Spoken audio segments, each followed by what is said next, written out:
You lived for 3 years before your first memory, 1,095 days. You were awake for most of them. You experienced the world. You saw faces. You heard voices. You felt emotions. You learned to sit up, to crawl, to walk. You learned language. You went from not understanding a single word to speaking in sentences. You formed attachments. You recognized your parents. You had a personality. You were you, and you remember none of it, not a single moment. The first 3 years of your life are gone, completely erased. You have photos, you have videos, your parents have stories, but you, the person who actually lived those years, you have no access to them. They might as well have happened to someone else. So here is the question.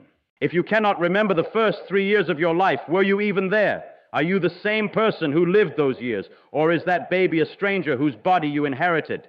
Let me show you why your earliest years vanished. This is called childhood amnesia or infantile amnesia. And it is universal. Nobody remembers being born. Nobody remembers being 1 year old. Most people's first memory is around age 3 or 4. Some people remember fragments from age 2, but they are rare.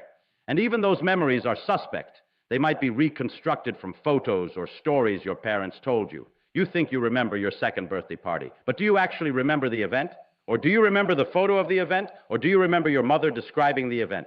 Your brain cannot tell the difference. It files all of these as memory. So when you reach back into your past, you hit a wall. And on the other side of that wall are 3 years of experiences that you lived but cannot recall. Now, the obvious question, why? Why would your brain erase the first years of your life? The answer is simple and disturbing. Your brain was not capable of forming those memories in the first place. The part of your brain responsible for long-term memory, the hippocampus, was not fully developed. A baby's hippocampus is immature. It is growing. It is wiring itself, but it is not functional in the way an adult hippocampus is. And without a functional hippocampus, you cannot encode long-term explicit memories.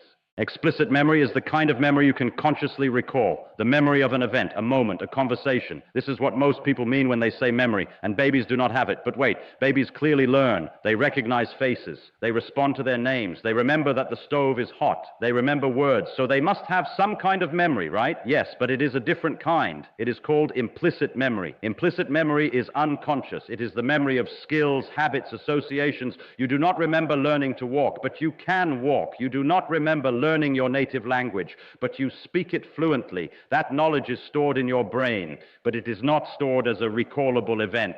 It is stored as a procedural pattern. Your body knows how to do it, but you cannot remember the moment you learned it. This is the paradox of early childhood. You were learning constantly. Your brain was forming millions of connections, but none of it became explicit memory. None of it became something you could later recall and say, yes, I remember that moment. So what happens to those years? Are they truly gone?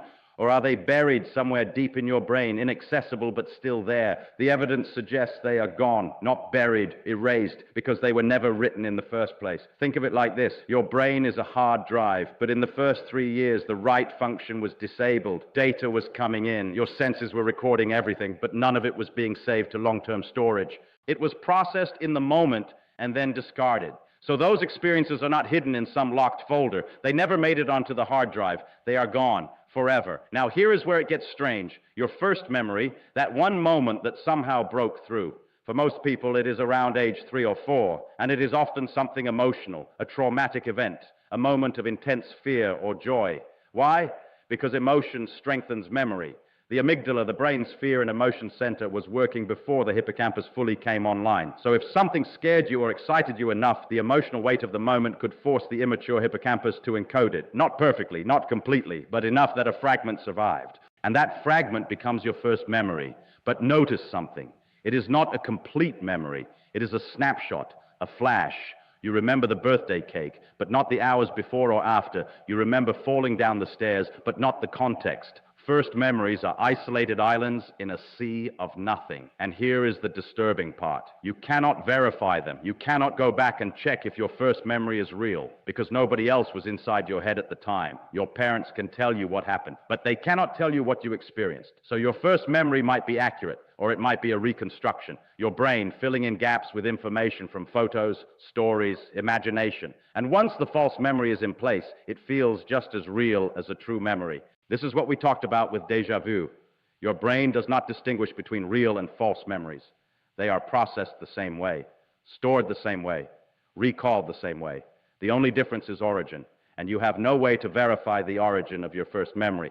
Now, let me ask you something that is going to hurt. If you cannot remember the first 3 years of your life, are you the same person who lived those years? Think about it.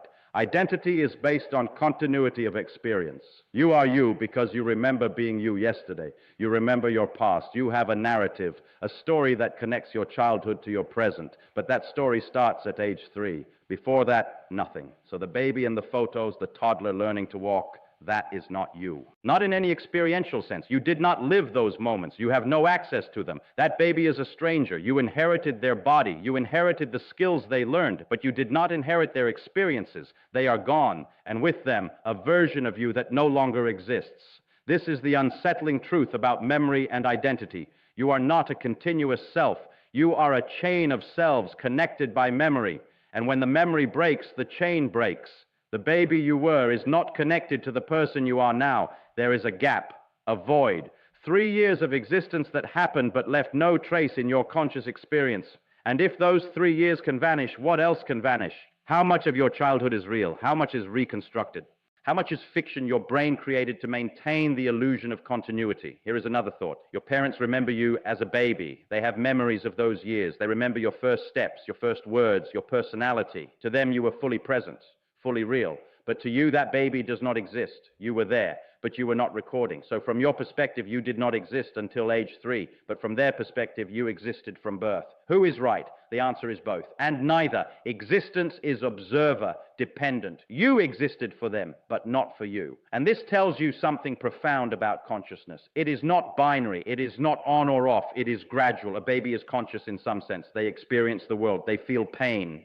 They feel comfort, but they do not have the kind of reflective, narrative consciousness that creates a sense of self over time. That develops later, around age 3 or 4, when the hippocampus comes online, when explicit memory begins. That is when you became you in the way you understand being you now. So what can you do with this information? Nothing. You cannot recover those memories. They are gone. But you can recognize something important. The person you are now is not the person you were at age 5, or age 10, or age 20. You are constantly changing. Your brain is rewriting your memories every time you recall them. Your sense of self is a story your brain tells, and that story is incomplete, full of gaps, full of errors. You are not who you think you are. You are who your brain has convinced you that you are, and that version of you is temporary. In 10 years, you will be someone else with different memories, different priorities, different beliefs. The you of today will be as inaccessible to the you of the future as the baby you were is to the you of today. This is the horror of time. You do not just lose your childhood. You lose every version of yourself that ever existed. The teenager you were, the young adult, the person you were last year, they are gone, replaced by the current you, and the current you will be replaced again and again until there is no you left, just a final version that stops, and all the previous versions, all the people you were,